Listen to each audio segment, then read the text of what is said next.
নির্বাচনী ইশতেহার মূলত রাষ্ট্র পরিচালনা উন্নয়ন পরিকল্পনা এবং জনগণের প্রত্যাশা পূরণের একটি নীতিগত রূপরেখা। ইশতেহারে দেশের সার্বিক উন্নয়ন, গণতান্ত্রিক মূল্যবোধের বিকাশ, অর্থনৈতিক অগ্রগতি এবং জনকল্যাণমূলক কর্মসূচির প্রতিফলন ঘটে। বর্তমান সরকারের নির্বাচনী ইশতেহারে গণতান্ত্রিক প্রতিষ্ঠানসমূহকে শক্তিশালীকরণ, আইনি শাসন প্রতিষ্ঠা, প্রশাসনিক স্বচ্ছতা ও জবাবদিহিতা নিশ্চিতকরণ এবং নাগরিক অধিকার সংরক্ষণের বিষয়ে গুরুত্ব পেয়েছে। দেশীয় বিনিয়োগ বৃদ্ধি, শিল্পায়ন সম্প্রসারণ, রপ্তানি খাতের উন্নয়ন, তরুণ জনগোষ্ঠীকে দক্ষ মানব সম্পদের রূপান্তর, কৃষকদের ন্যায্য মূল্য নিশ্চিতকরণ, প্রযুক্তি নির্ভর কৃষি সম্প্রসারণ, গ্রামীণ অর্থনীতিকে শক্তিশালী করা, গুণগত শিক্ষা নিশ্চিতকরণ, সবার জন্য সহজলভ্য ও মানসম্মত স্বাস্থ্যসেবা নিশ্চিতকরণ, যোগাযোগ ব্যবস্থার আধুনিকায়ন, বিদ্যুৎ ও জ্বালানি খাতের সক্ষমতা বৃদ্ধি, নদী ও পরিবেশ সংরক্ষণ, দুর্যোগ ব্যবস্থাপনা শক্তিশালী করে সুস্পষ্টভাবে ব্যক্ত হয়েছে। সম্মানিত সাংবাদিকবৃন্দ, একটি নির্বাচনী ইশতেহারের প্রকৃত মূল্যায়ন হয় তার বাস্তবায়নের মাধ্যমে।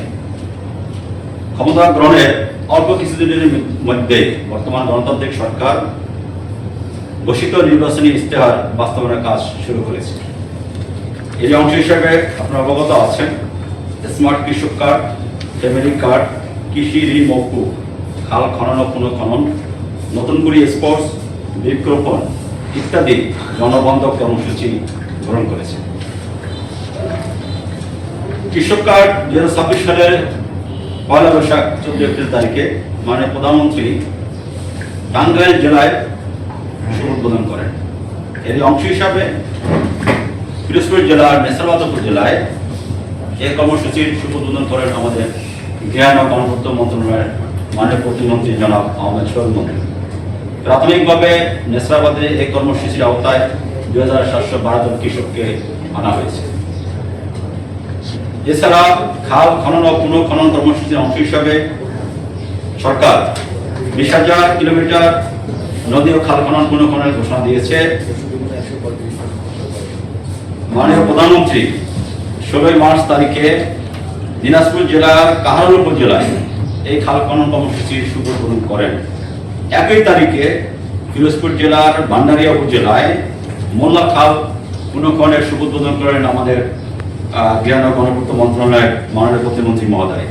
বিশেষ করে বর্তমানে 12টি খালের পুনঃখননের কার্যক্রম চলমান রয়েছে।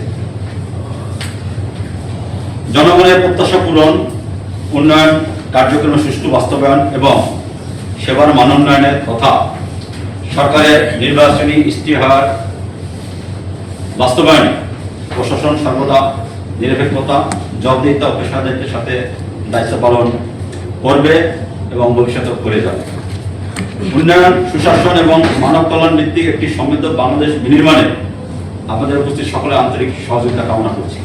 নির্বাচিত সরকারের যেই পূর্ববর্তী যেই ইশতেহার, সেটা আসলে এটা পাবলিক ম্যান্ডেট হয়েছে, যেহেতু নির্বাচনের মাধ্যমে একটা সরকার নির্বাচিত হয়েছে এবং তাদের প্রদেয় যে ইশতেহার, সেই ইশতেহারে যে সমস্ত কর্মসূচি বাস্তবায়নের যে অঙ্গীকার রয়েছে সেটা বাস্তবায়ন করা। আমরা যারা সরকারের নির্বাহী বিভাগের সাথে যুক্ত, জেলা প্রশাসনের পক্ষে যারা আছে, সকল সরকারি দপ্তর আছে, আমরা সেই ইশতেহার বাস্তবায়নে আমরাও কাজ করে যাব।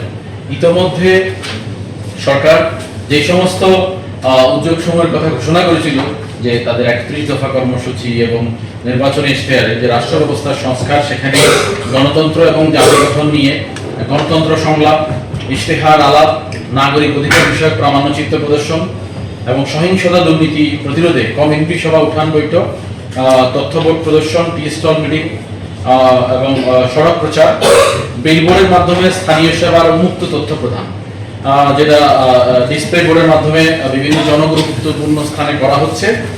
এছাড়া রয়েছিল বৈষম্যহীন আর্থসামাজিক উন্নয়ন এবং টেকসই রাষ্ট্রীয় সক্ষমতা অর্জন, সেখানে দারিদ্র্য নিরসন এবং সামাজিক সুরক্ষা সংক্রান্ত কার্যক্রম, বিশেষ করে ফ্যামিলি এবং কৃষক কার্ডের সুফল বিষয়ে জেলা পর্যায়ে সকলকে অবহিতকরণ, ডকুমেন্টারি প্রদর্শন, লিফলেট পুস্তিকা বিতরণ, ফ্যামিলি কার্ড বিষয়ক উঠান বৈঠক, ইনফোগ্রাফিক প্রস্তাব, নাগরিক বৈঠক, ফ্যামিলি সমাবেশ আয়োজন, ফ্যামিলি কার্ড নারীর সুরক্ষা। আপনারা জানেন যে ফ্যামিলি কার্ড একটি প্রস্তাব, যে প্রস্তাবের মাধ্যমে প্রতিটি পরিবারকে মাসিক সুনির্দিষ্ট ভাতা দেওয়া হবে, যে দৈনন্দিন জীবনের যেই মুদ্রাস্ফীতি থেকে শুরু করে আরো অন্যান্য যেই সমস্যা সমূহ রয়েছে সেগুলোকে উঠে যাওয়ার জন্য এই ফ্যামিলি কার্ডের ব্যবস্থা।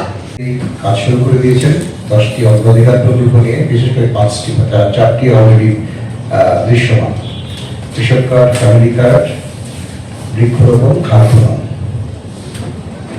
আপনাদের একটু আমি ওই আমাদের এই সরকারের কর্মসূচি নিয়ে আসলে বলবার মতো ধৃষ্টতা বা ওরকম তথ্যপত্র আমাদের মধ্যে এখন নেই, কারণ সেগুলো আমরা আশা করি আমাদের রাজধানী থেকে, আমাদের তথ্য মন্ত্রণালয় থেকে বা গণযোগাযোগ অধিদপ্তর থেকে, তথ্য অধিদপ্তর থেকে এগুলো বলা হয়। তো সেক্ষেত্রে যেটা হচ্ছে যে আমরা আমাদের মতো করে কিছু বলার চেষ্টা করি, সেখানে তথ্যগত কিছু ঘাটতি থাকতেই পারে। আমরা যেটা আশা করি যে আমাদের রাজধানী থেকে যেটা বলা হবে সেটাই আমরা ঠিক ভাববো, সেটাই আমরা বলবো। আর আপনাদের তো আসলে এগুলো নিয়ে বলার কিছু নেই, আপনারা লিখছেন, ক্রমাগত লিখছেন, এবং আমরা নিজেরাই আপনাদের কাছ থেকে ইনফরমেশন, যে আমার যদি ইনফরমেশন থাকবে যেগুলো আমার স্ক্রিপ্টে আছে, এগুলো আপনাদের পেপার থেকে, মিডিয়া থেকে নেওয়া, পত্রিকা থেকে নেওয়া, যে আমরা আপনাদের ইনফরমেশন আবার আপনাকেই দিচ্ছি, এটা কেমন যেন একটু বিব্রতকর, একটু অন্যরকম দেখায়। তো আমরা আসলে কৃষক কার্ড, ফ্যামিলি কার্ড বা এই ধরনের কর্মসূচি নিয়ে আমাদের বেশি কিছু বলার নেই। আমাদের মাননীয় জেলা প্রশাসক যখন আসবেন উনিও বড় কিছু বলবেন। আমি জাস্ট একটু আমাদের জেলা তথ্যবিদ বা গণযোগাযোগ অধিদপ্তর কিভাবে কাজ করছে, কি করছে সেটা বলবো। আর আমি একটু বলি যে ফ্যামিলি কার্ডের বিষয়টা একটু আমি জাস্ট গতানুগতিকতার বাইরে গিয়ে বলবো। আপনারা ফ্যামিলি কার্ড তো শুরু হয়ে গেছে, মাত্র 21 দিনের মাথায় সরকার গঠন করার পর মাত্র 21 দিনের মাথায়, এটা বোধহয় আপনারা সবাই জানেন। মানে এটা খুব অসম্ভব একটা ব্যাপার, ডিফিকাল্ট, খুব এটা সাধারণত সম্ভব না।